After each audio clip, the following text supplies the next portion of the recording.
5 kisah ajaib zaman Rasulullah SAW. 1. Unta yang berbicara kepada Rasulullah.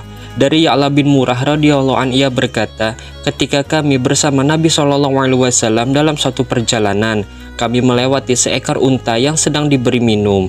Tak kala unta tersebut melihat Nabi SAW, ia mengeluh dan meletakkan lehernya. Lalu Nabi SAW berdiri dekatnya dan bertanya, mana pemilik unta ini? Lalu datanglah pemiliknya, dan Nabi SAW berkata, juallah ia padaku. Lalu pemiliknya menjawab, kami hadiahkan kepadamu ya Rasulullah.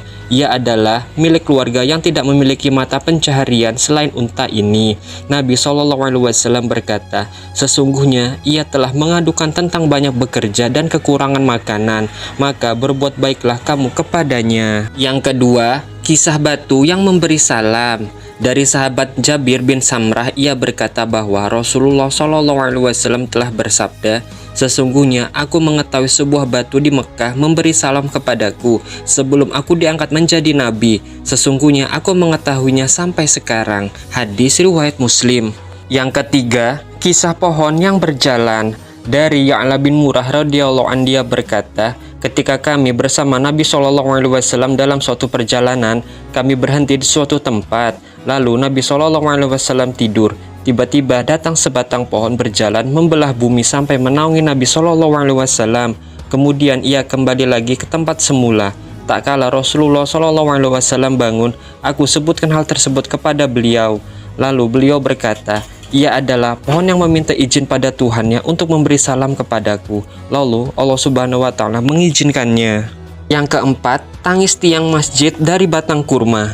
Dari Jabir bin Abdullah, ia berkata, jika Rasulullah berkhutbah, beliau bersandar kepada batang kurma di salah satu tiang masjid. Tak kala mimbar telah dibuat dan beliau duduk di atasnya. Tiang tersebut menangis bagaikan rintihan seekor unta. Semua orang yang ada di dalam masjid mendengarnya. Lalu Rasulullah turun dan mengusapnya. Barulah ia diam. Berdasarkan hadis di atas, dijelaskan bahwa tiang tersebut merasa sedih karena Rasulullah tidak lagi menjadikan dirinya sebagai sandaran. Mendengar tangisan tiang tersebut, Rasulullah pun mengusapnya agar berhenti, namun tidak untuk mencari keberkahan darinya. Yang kelima, kisah batu Handak. Berkata Amr bin Auf, Rasulullah SAW menggariskan kepada kami Handak, parit yang dalam pada waktu perang Ahzab. Lalu ditemukan sebuah batu besar putih yang bulat. Batu tersebut tidak bisa dihancurkan, bahkan membuat alat-alat kami patah. Maka kami menyebutkan kepada Rasulullah SAW. Lalu Rasulullah mengambil linggis dari Salman Al-Farisi dan beliau memukul batu tersebut dengan sekali pukul. Maka batu tersebut terbelah dan mengeluarkan cahaya yang menyinari kota Madinah bagaikan sinar lampu di malam hari yang gelap gulita.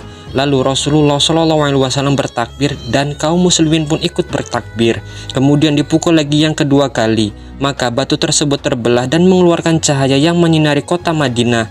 Lalu Rasulullah SAW bertakbir dan kaum muslimin pun ikut bertakbir. Maka Rasulullah memukul lagi untuk yang ketiga kalinya. Maka batu tersebut terbelah hancur dan mengeluarkan cahaya yang menyinari kota Madinah. Wallahu a'lam bishawab.